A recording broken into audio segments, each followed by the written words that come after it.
तीसरी बेटी पैदा हुई तो मज़ीद हालात ख़राब होते गए। बंदा काम कम करता था लेकिन ज़्यादा मारना पीटना गाली गलौज की डिमांड तो उसकी हद से ज़्यादा जब बढ़ गई ना, तब मुझे बहुत बुरा लगा कि नहीं तुम अपनी जिस्म फरोशी करो। बेशर्मी की इतनी हद कर दी इस बंदे ने। जब भी बेटी वॉशरूम में जाती थी ये झांकता। थाने में भी मुझे बड़ी धमकियाँ दी हैं, जान से मार दूंगा, तुम्हारे ऊपर तेज़ाब फेंक दूंगा। मुझे अब भी ये बात कहता है तुम मेरे से नाइट का क्या लोगी, मेरे साथ रिलेशन बना के रखो, महीना क्या लोगी मुझसे। अस्सलाम वालेकुम नाजरीन, टुडे डिजिटल के साथ मैं हूँ आपकी मेज़बान आमना उस्मान। नाजरीन, 19 साल पहले स्टेज की नामवर स्टेज अदाकारा जिनका नाम है हुस्ना भट्ट, उनकी शादी होती है मुनव्वर दीवाना के साथ और दोनों एक दूसरे के साथ हंसी खुशी ज़िंदगी गुजारने लगते हैं। उनकी 3 बेटियां भी होती हैं, लेकिन कुछ अरसे के बाद ही उनकी शादीशुदा ज़िंदगी में मसाइल ने जन्म ले लिया। लड़ाई शुरू हो गई, मार कुटाई शुरू हो गई और फिर उसके बाद एक वक्त ऐसा भी आया कि उनको अपने हस्बैंड से खुला भी लेनी पड़ी। ऐसे क्या हालात हुए कि जिसके बाद उन्होंने खुला भी ली। जी हुस्ना, मुझे ये बताएं कि जब मुनव्वर के साथ आपकी शादी हुई सब कुछ बहुत अच्छा था? जी ठीक था, नॉर्मल था। काम करते थे उस वक्त? हाँ, काम कर रहे थे। अच्छा, उस वक्त काम कर रहे थे तो आपको बिल्कुल आइडिया नहीं था कि उस आपके साथ कुछ भी बुरा होने वाला है? नहीं, मुझे बिल्कुल इस चीज़ का आइडिया नहीं था कि मसाइल कितने अरसे बाद शुरू हुए? बच्चे कितने हो चुके हुए थे उस वक्त? तब मेरी 2 बेटियां थी। जब हालात जो है ख़राबी तो हो चुकी थी, जब तीसरी बेटी पैदा हुई तो मज़ीद हालात ख़राब होते गए। तब इसके साथ साथ इसकी ज़ुबान, इसका रवैया इससे भी ज़्यादा तलख़ होता गया। हाँ, तो ये बंदा काम कम करता था लेकिन ज़्यादा मारना पीटना गाली गलौज बुरा भला कहना ऐसे ही था। हमारे माशरे में जब भी बहन बेटी की शादी होती है तो एक ही बात उसको दी जाती है, बेटा ये चीज़ें कोई बात नहीं, मैनेज करना, बर्दाश्त करना। अब छोटी छोटी चीज़ों को बर्दाश्त नहीं करोगे तो घर ख़राब हो जाता है। फिर तलाक याफ्ता औरत को कोई नहीं अपनाता, बच्चे ऐसे ख़राबी हो जाती है, बच्चे रुल जाते हैं। ये और यही सोच थी जिसकी वजह से आप चुप रहीं? मैं चुप रही कि बेटियाँ अगर मैंने कुछ किया तो मेरी बेटियाँ रुल जाएंगी। अच्छा, डिमांड क्या होती थी, कहता क्या था?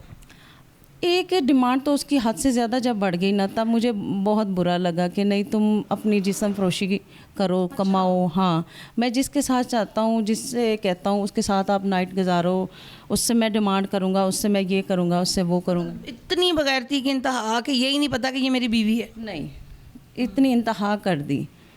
हालात ज़्यादा ख़राब होते गए। फिर ये है कि जब मैंने खुला लिया है तब अपने ऊपर तो मैं हर चीज़ बर्दाश्त करती आई, उसको सहती आई। मैंने कुछ नहीं ऐसा स्टैंड लिया। तब मुझे इतनी अक्ल भी नहीं थी, मैच्योर भी नहीं थी। मैं आपको बताऊं, छोटी एज में शादी हो गई थी।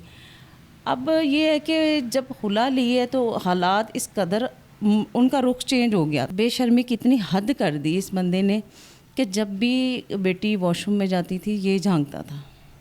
मुझे इस चीज़ का शक तो था, लेकिन जब मेरी बेटी ने मुझे कहा ना कि मम्मा हम जब भी कोई बहन जाती है वॉशरूम तो बाबा झांकते हैं, तो मुझे बड़ी तकलीफ़ हुई इस चीज़ की, बहुत बुरा लगा। मैंने कहा मज़ीद इससे कुछ और। वहाँ से आपने खुला का सोचा? जी, मैंने कहा कि नहीं, अब नहीं। सबसे छोटी वाली ने मुझे कहा कि मम्मा मैंने खुद देखा है, बड़ी आपी वॉशरूम में गई तो बाबा झांक रहे थे। तब मैंने देखे, मैं औरत बन के तो सहती आई। जब मेरी बेटियों पे मसला आया तो मैंने स्टैंड लिया।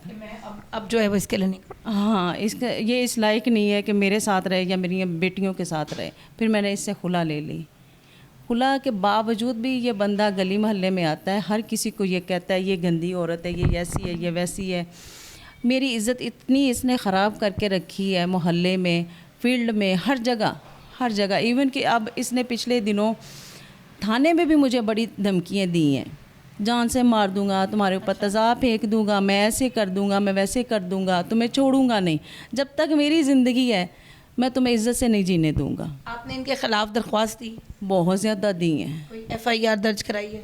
बहुत ज़्यादा, लेकिन उस पर कोई कार्रवाई नहीं है। मैंने थाने में अपनी जो है खुलानामा बहुत दफ़ा दिखाया है, फ़ोटोकॉपी भी वहाँ जमा करवाई है कि ये है, लेकिन इसके बावजूद भी वो नहीं, सुनवाई नहीं है। थाना कौन सा है? बागवानपुरा। पिछले दिनों ये है कि इसने मेरे ख़िलाफ़ दरख्वास्त दी थाने में और मुझे बुलाया गया। जब मैं गई तो ये अपने 4-5 बंदों के साथ आया था, जिसमें एक इमरान नामी बंदा था जो मुझे थाने में ही कह रहा था कि बीबी ये देखो जैसे वो कह रहा है मान लो, तुम ऐसे ही जलील होती फिरोगी, तुम्हारी कहीं भी सुनवाई नहीं होगी।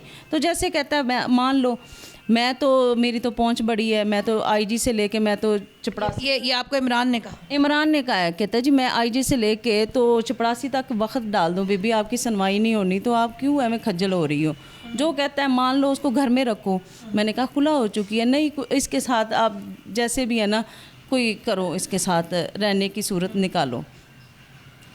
अगर दूसरी साइड पे आओ तो मैं तुम्हें बदमाशों के फ़ोन गोगी बट का करवा दूं, मैं आबद बॉक्सर का करवा दूं, मैं फ़लाँ का करवा दूं। उसने ये कहा इमरान ने कि गोगी बट और आबिद बॉक्सर से उनके ताल्लुकात हैं और उनका वो आपको थ्रेट कर रहे थे? थ्रेट कर रहा था। अच्छा। और ये बंदा भी जो है जिसका नाम मनवर दीवाना है, थाने में ही बोलना शुरू हो गया कि मैं तेरी बहन, ऐसे वैसे गालियाँ देनी शुरू हो गया। अब उसने इतनी इज़्ज़त ख़राब की हुई है, आप उसका इंटरव्यू सुने जो उसने दिया है, उसमें भी उसने ऑन कैमरा ये कहा है कि मैं इसकी टांगे काट दूंगा। खुला के बावजूद भी ये बंदा मुझे इस चीज़ पे फोर्स कर रहा है और मुझे थ्रेट कर रहा है कि मैं जैसा कहता हूँ वैसा करो। कि मुझे अब भी ये बात कहता है तुम मेरे से नाइट का क्या लोगी। अच्छा। जी, मेरे साथ रिलेशन बना के रखो, महीना क्या लोगी मुझसे। अच्छा। अगर तुम इस काबिल होते तो आज तुम्हारे बच्चे इस हाल में ना होते हैं। अब आपने फील्ड में काम करना शुरू कर दिया? जी, फील्ड में काम करके मैं अपने बच्चे पाल रही हूँ। ड्रामास करती हैं, एक्टिंग करती हैं? जी, स्टेज प्ले कर रही हूँ। तंगी पैदा कर दी है कि मैं बेरोज़गार होकर घर में बैठी हुई हूँ और मेरी गुजर बसर जो है वो बहुत मुश्किल है। मेरी बेटियाँ हैं, बड़ी क्लासों में पढ़ रही हैं, मैं जानती हूँ, ये मेरा खुदा जानता है मैं किस हाल में हूँ। इंडस्ट्री में आपने किसी से रिक्वेस्ट की, किसी तक ये पैगाम पहुँचाया कि ये जो मुनव्वर दीवाना है ये आपको तंग कर रहा है और आप को मतलब इस तरह से ड्रामे नहीं दिए जा रहे तो आपको खुदारा जो है वो ड्रामे दिए जाएं?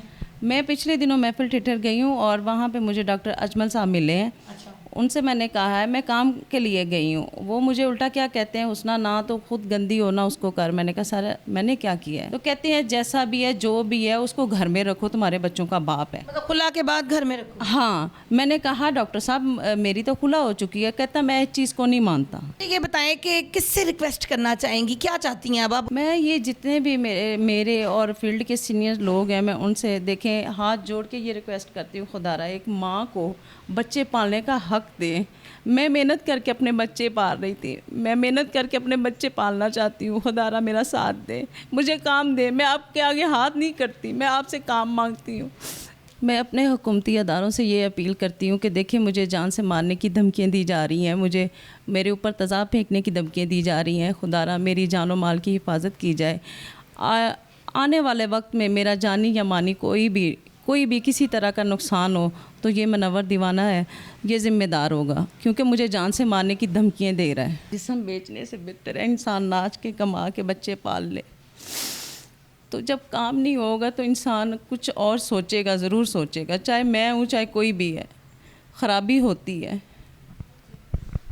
नाज़रीन, आपने हुस्ना बट की गुफ्तगू सुनी हमारे साथ। इंतहाई अफसोस का मुकाम है कि एक ऐसा दरिंदा सिफ्त आदमी जो अपने आप को बाप कहता है, अभी तक इनके शौहर होने का भी उनको दावा है, बहुत सारे लोगों का ये भी कहना है बावजूद मुसलमान होने के ये खुला ले चुकी हैं और वो कहते हैं कि इनको घर में रख लो। लेकिन वो शख्स इतना मेरे ख़्याल में मेरी ज़बान जो है, मेरे अल्फाज इस चीज़ का साथ नहीं देते कि मैं उनके लिए क्या अल्फाज इस्तेमाल करूं कि वो शख्स अपनी बेटियों को वॉशरूम में झांक के देखता है कि वो इस तरह बरहना हालत में कैसी लगती हैं। अपने जो भी आपके जज्बात हैं कमेंट सेक्शन में ज़रूर बताइएगा। और अगर यहाँ पर कोई भी ऐसे लोग जैसे कि सुहेल अहमद हैं, नसीम विकी साहब हैं, इफ्तिखार ठाकुर साहब हैं, या हमारे वज़ीर आला पंजाब हमज़ा शहबाज शरीफ, या हमारे वज़ीर आज़म पाकिस्तान शहबाज शरीफ साहब इस वीडियो को देख रहे हैं, कोई भी ऐसे लोग जो कि इस वक्त साहिब इक़्तिदार हैं और वो इनकी मदद कर सकते हैं, तो खुदारा इनकी मदद ज़रूर कीजिए। ये काम करना चाहती हैं, ये भीख नहीं मांग रही हैं, ये सिर्फ काम करना चाहती हैं। अगले प्रोग्राम तक के लिए अपनी होस्ट आमना उस्मान को दीजिए इजाज़त। अल्लाह हाफ़िज़।